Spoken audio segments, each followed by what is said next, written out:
আল্লাহ সুবহানাহু ওয়া তাআলা সৃষ্টিগতভাবে যে মেয়েদেরকে দুর্বলের কথা বললেন, এটি একদম সায়েন্টিফিক্যালি অযৌক্তিক নয়। হরমোনাল পার্থক্য আছে। ম্যাসকুইলিন যে হরমোন, মানে পৌরুষত্বের যে হরমোন, সেটি পুরুষদের মধ্যে আছে, আর নারীদের যে হরমোন সেটি নারীদের মধ্যে আছে। ফলত স্বভাবে কিছু পার্থক্য আছে। সব বাদ দিলাম, আপনি এই ২৪-এর আন্দোলনের কথা ধরেন, মেয়েদের একটা ভালো ভূমিকা ছিল, কিন্তু দেখবেন যেগুলো একদম ক্রিটিক্যাল মোমেন্ট, ভয়ঙ্কর সিচুয়েশন, সেখানে দেখবেন মেয়েরা নাই। তখন ছেলেরাও চেষ্টা করতেছে মেয়েরা সেফলি বের হয়ে যাক, এবং ওই সিচুয়েশন ট্যাকেল দেওয়ার মতো অবস্থা মেয়েদের নেই, তাদের মানসিক শক্তি নেই। এই জন্য পৃথিবীতে বড় বড় অপারেশন, সার্জারি, এই জগতে যদি যান, দেখবেন যে মেয়েদের অংশ, অ্যানেস্থেশিয়া যখন সিজার করে, অ্যানেস্থেশিয়ার মেয়ে ডাক্তার খুঁজে পাওয়া যায়। এগুলো হচ্ছে বাই নেচার, জন্মগত কিছু বিষয় আছে। কিছু কিছু বিষয়ে মেয়েরা এগিয়ে, কিছু কিছু বিষয়ে ছেলেরা এগিয়ে। তো শয়তানের জন্য খুবই সহজ হয় একজন মেয়েকে ফেমিনিস্ট করা।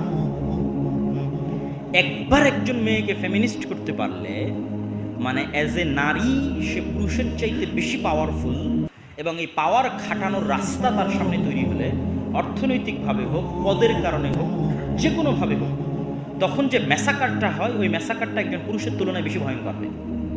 আবারও ২৪-এর আন্দোলনের কথা আসবে। এই জায়গায় যদি শেখ হাসিনা না হয় একজন পুরুষ হতো, অনেক আগে পদত্যাগ করে দিত, অনেক আগে।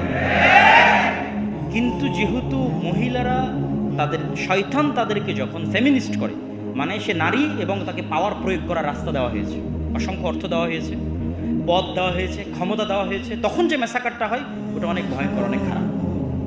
এই জন্য স্বাভাবিকভাবে ইসলামের পারিবারিক নিয়ম হচ্ছে অর্থ উপার্জন করবে পুরুষ, পরিশ্রম করবে পুরুষ, আর মেয়ে তার সন্তান সন্ততিকে আরেকজন শক্তিশালী পুরুষে পরিণত করার জন্য কাজ করবে।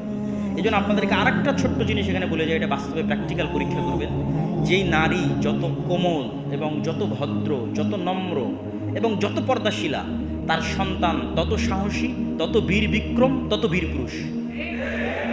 আর যেই নারী যত অভদ্র, যত পুরুষদের সাথে বেশি মিশে এবং যত ফেমিনিস্ট, যত নারীবাদী, তার পুরুষ সন্তান ততটাই দুর্বল, এবং ওরাই হচ্ছে এলজিবিটি হয়ে বলবে আমি এখন মেয়ের রূপ ধারণ করব, কেননা তার মধ্যে পৌরুষত্ব শেষে নাই।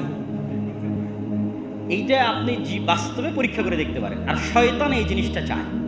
এই জন্য খালিদ ইবনুল ওয়ালিদ, তারিক বিন জিয়াদ কেমন মেয়ের পেট থেকে জন্ম নিবে, যে খুবই কোমল, খুবই নম্র, খুবই পর্দাশীলা, তার পেট থেকে খুবই ভয়ঙ্কর লেভেলের বীর বিক্রম, বীর পুরুষ, বীর মুজাহিদ জন্ম নেবে। তো এই জন্য ইসলাম চায় যে মেয়েরা এই সাইডটা দেখভাল করুক, পরিবার দেখভাল করুক, সন্তানকে খুব ভালোবাসা দিক, আদর দিক, যত্ন দিক, শিক্ষা দিক, এমন সন্তান তৈরি করুক পৃথিবী শাসন করবে। আর তার বিপরীতে সেকুলার সিস্টেম চায় যে মেয়েরা ফেমিনিস্ট হোক। তাহলে মেয়েদের ফেমিনিস্ট হওয়ার একটা অন্যতম রাস্তা হচ্ছে সে চাকরি করবে, টাকা ইনকাম করবে।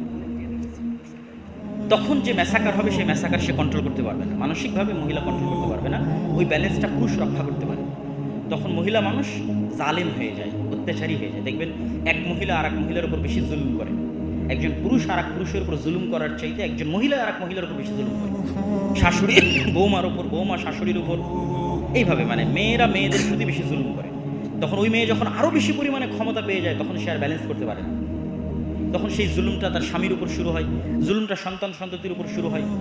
ফলত সমাজ ব্যবস্থা এবং পরিবার ব্যবস্থায় ব্যালেন্স করার জন্য যে পুরুষ, তাকে ইনকাম করতে হবে, সে ন্যূনতম হলো ব্যালেন্স। তার মানে সব পুরুষ ভালো আমি এটি বলতেছি না, কিন্তু মোটামুটি স্বাভাবিক অবস্থায় একজন পুরুষ আর একজন স্বাভাবিক নারীর চাইতে বেশি ব্যালেন্স করতে হবে।